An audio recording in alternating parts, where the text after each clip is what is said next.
There's no way that can save me. I really wanna try, but nothing gonna make me to feel myself alive. Hello, we are from grade 8. And today we will present about the DIY pen pot from the old plastic bottle. The items that you need to prepare is 1. Scissors, 2. White acrylic, 3. Bottle of water, 4. Black marker pen, 5. Paintbrush, and last, the seed and the soil that you want to plant. Step 1. Sketch. Use black marker pen to draw the head and the ear of polar bear. Step 2.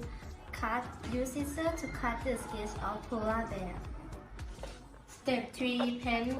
Use the white acrylic color to paint around the old plastic bottle. And do it again 1 or 2 times and wait until it dies. Step 4. Decorate. It's time to decorate the polar bear. Use the black marker pen to draw the eyes, ear, mouth, and nose. Step 5. Pan. Put the soil and seed into the pan pot. And now we will get the fantastic DIY pan pot. Thank you.